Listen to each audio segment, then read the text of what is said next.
Hola, muy buenos días chicos. Bienvenidos a esta sesión número 2 del portafolio de Historia y Geografía de Quinto Básico, el cual se denomina Consecuencias de la Guerra de Arauco. El objetivo de esta clase será identificar las características de la Guerra de Arauco mediante la observación de diversas fuentes. ¿Qué hemos visto hasta ahora? Hemos visto que la Guerra de Arauco tiene tres etapas claramente establecidas y diferenciadas entre sí. La primera de ellas se denomina guerra ofensiva, la cual fue la primera etapa de este conflicto y que se inicia directamente con la llegada de los españoles a Chile y con el consecuente avance de los españoles hacia la zona centro-sur. También esta guerra ofensiva se vincula con el enfrentamiento bélico directo entre españoles y mapuches, o donde se concentra la mayor cantidad de batallas y enfrentamientos entre ambos bandos.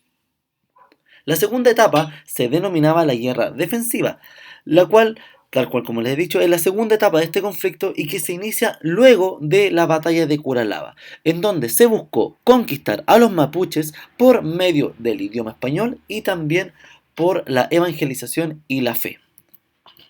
Y la tercera etapa de esta guerra de Arauco se denomina sistema de parlamentos, la cual fue una etapa alternada durante todo este conflicto, pero que toma mucho más fuerzas luego de la guerra defensiva.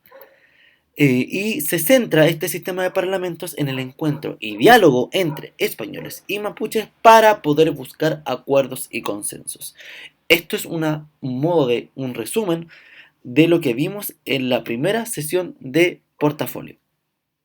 Uno de los hechos históricos más importantes que va a marcar la direccionalidad y el sentido de la guerra de Arauco es conocido como el Parlamento de Quilín, Pacto de Quilín o también las Paces de Quillén, la cual fue una reunión masiva entre españoles y el bando mapuche realizada el 6 de enero de 1641, es decir, casi un siglo después de haber comenzado la guerra de Arauco.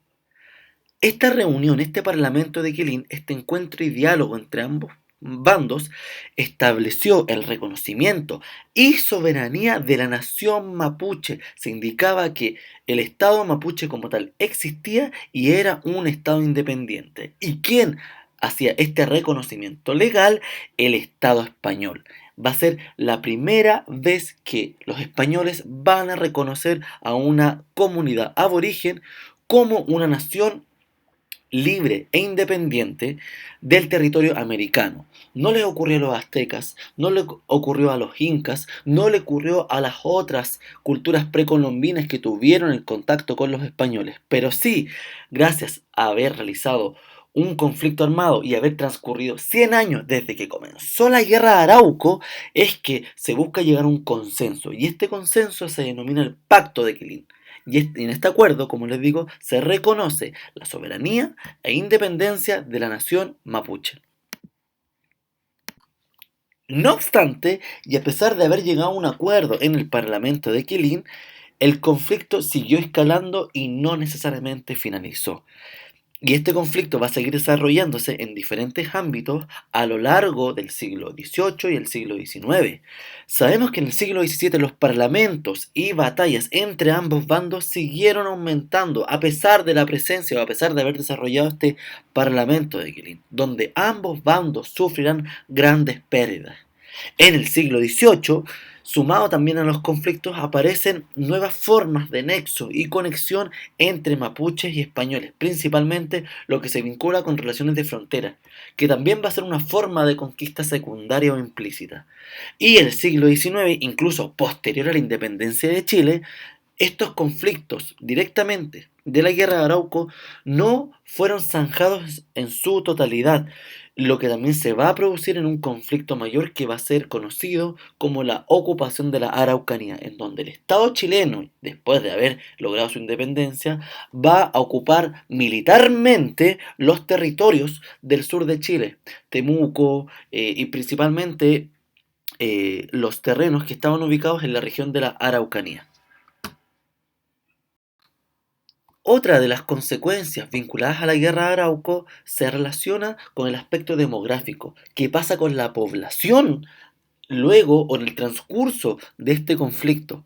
Eh, Desde el bando español, entre 1550 y 1790, los historiadores han llegado a un consenso, es que las pérdidas, las bajas que sufrió este bando peninsular llegan alrededor de los 42.000, es decir, 42.000 españoles perdieron la vida. Pero si nosotros nos vamos ahora a ver el número de indígenas que también fallecen o pierden la vida a causa de este conflicto, entre los mismos años, entre 1550 y 1790, la cifra llega a 100.000, es decir, doblega el número de españoles fallecidos.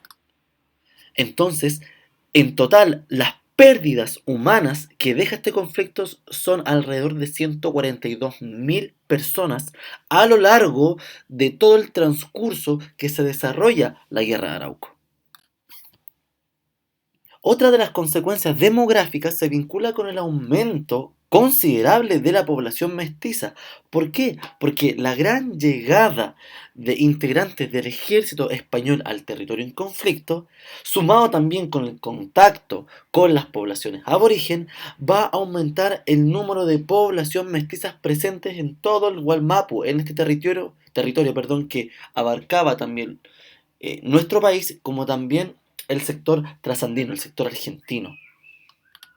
Esto también demuestra que el aumento de la población mestiza es quizás una forma de dominio secundario o de control secundario del territorio por parte también de los españoles, porque el aumento de la población mestiza conlleva una pérdida de identidad de la población aborigen. También encontramos consecuencias culturales en la Guerra de Arauco, donde podemos encontrar dos aristas claves para poder entender qué pasa con la cultura, qué pasa con esta dinámica cultural y social de los araucanos también en su contacto con los españoles. Por un lado, los españoles regalaron tierras en zonas que ellos ya habían ocupados y para poder tener este control efectivo de ese territorio le hicieron entrega de esas tierras a colonos también blancos y extranjeros.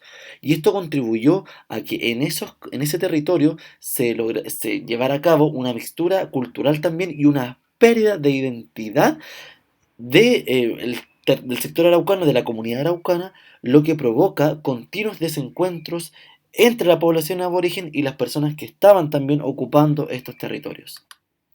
Por otro lado, y también vinculado con la segunda etapa de la guerra de Arauco, que fue esta guerra defensiva, recordemos que habían misioneros que fueron llegando al territorio en conflicto para poder también evangelizar a los mapuches.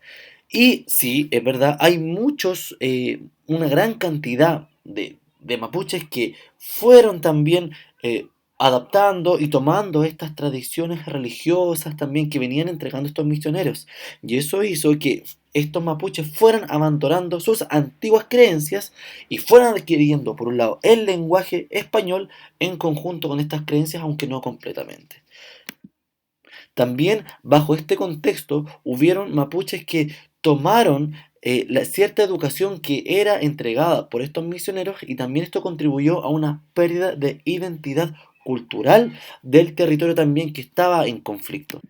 Y a pesar de la resistencia mapuche en estos siglos de enfrentamiento con los españoles, también este mismo desarrollo, este mismo desgaste por el paso de los años, llevó a la larga a que la cultura mapuche también se debilitara y en muchos aspectos también la condenó a desaparecer. Y por último, también ligado a una consecuencia cultural, fue el establecimiento de esta sociedad de frontera. ¿Qué pasa a partir de la mitad del siglo XVII en nuestro país y en la zona en conflicto? Esta frontera del sur de Chile también comenzó a sufrir ciertas transformaciones, ciertos avances, y esa misma interacción entre ambos bandos en esa frontera hizo que este terreno y este sector fuese un espacio de interacción, de intercambio comercial también y cultural entre los indígenas y también los españoles, en donde específicamente se intensifica el trueque de especies también y el posterior mestizaje que se da en este sector. Por eso también la sociedad de frontera es una forma de consecuencia cultural, porque este mismo intercambio de productos, de creencias, hace que se vayan estableciendo nuevos parámetros culturales en donde se va mezclando la cultura mapuche también con las costumbres hispanas. Por último, y de esta manera, la presencia de este comercio, de este intercambio, establece una nueva pauta de convivencia entre ambos bandos en conflicto. Bueno chicos, vamos a la actividad de la sesión número 2. La sesión número 2 se vincula con leer dos fuentes escritas. La primera se denomina la población indígena y la segunda se denomina la cuestión de la fe en la guerra de Arauco. Lo primero que tienen que hacer ustedes es leer ambas fuentes escritas y también, en lo posible, marcar el texto y trabajar el texto en su conjunto, encontrando las ideas principales y ciertas palabras que nos puedan dar una orientación de qué se trata este documento. Luego de haber leído ambas fuentes, ustedes deben escoger una de ellas y responder la siguiente pregunta. ¿Cuál de estas consecuencias generó más cambios dentro del pueblo mapuche? Ustedes deben escoger una y fundamentar su elección en base a la información que está en el texto y también se pueden apoyar en lo explicado en esta clase. Y como forma de cierre, la pregunta es, según el criterio de ustedes, chicos, ¿cuál fue una de las consecuencias más importantes de la guerra de Arauco, de las vistas en esta clase y también de las trabajadas en el portafolio? Bueno, que estén muy bien, que les vaya excelente y nos vemos en la clase del día jueves.